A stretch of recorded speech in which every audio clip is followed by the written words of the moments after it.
Alors, pour conclure ce chapitre, nous allons parler d'agrandissement et de réduction d'une image. Je vous propose tout d'abord une première activité. On va utiliser la photo d'un acteur bien connu, Cadmerade, peu importe, et regardez un petit peu, donc je vais passer sur notre document.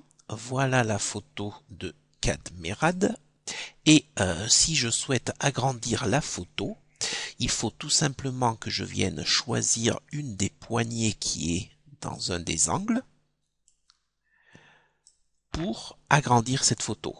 Je peux également réduire cette photo en faisant une manœuvre identique. Alors, juste une remarque.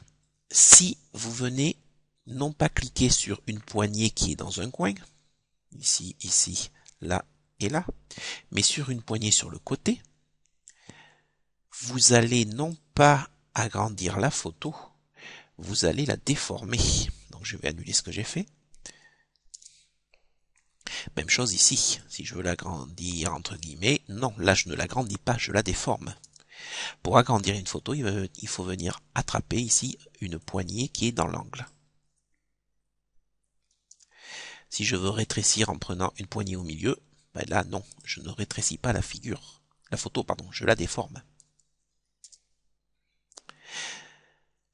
Donc, pour agrandir ou réduire une photo sur un traitement de texte, par exemple, il suffit de venir attraper une des poignées dans un des coins et de faire glisser la souris. L'agrandissement et la réduction doivent se faire dans les deux dimensions de la photo, dans la longueur et dans la largeur. Si je prends cette poignée et que j'étire comme cela, ici, je n'étire que dans la longueur et pas dans la hauteur. Du coup, j'ai déformé la photo, je ne l'ai pas agrandie. Je vous propose une seconde activité. On va déformer, ou disons plutôt, on va agrandir ou réduire la figure que vous avez devant les yeux. Donc je vais à nouveau changer de document. Je vais utiliser, donc, cette photo, je la lève, et je vais donc utiliser ce dessin.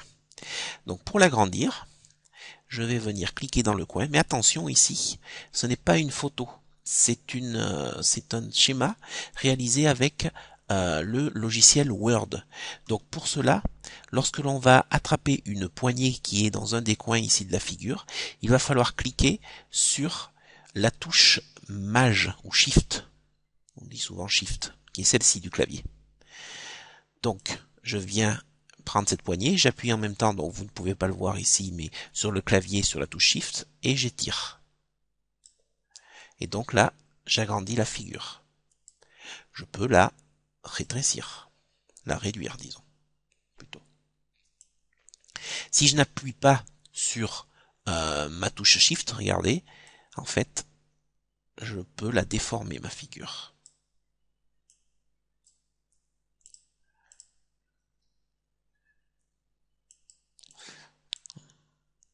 Voilà.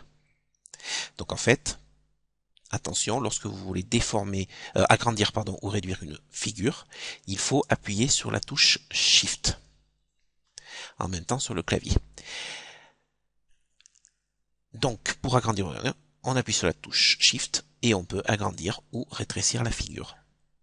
Réduire la figure. Qu'est-ce qu'on observe quand on agrandit une figure? Regardez un petit peu ici. Vous avez un angle droit qui est là. Si je réduis ma figure, l'angle reste droit. Si je l'agrandis, l'angle reste droit.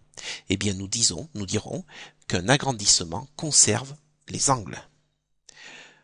De plus, regardez un petit peu la droite AC et la droite qui est ici.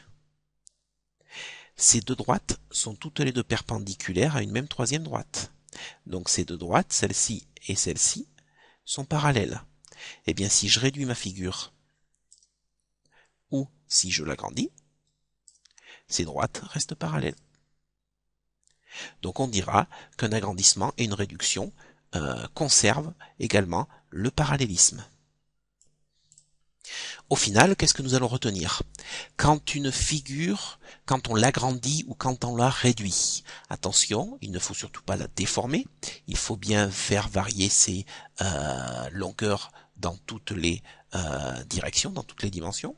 Eh bien, lorsque l'on agrandit une figure, toutes les longueurs sont multipliées par un même nombre. Les angles sont conservés et le parallélisme est conservé. Ainsi, qu'est-ce qu'on va retenir?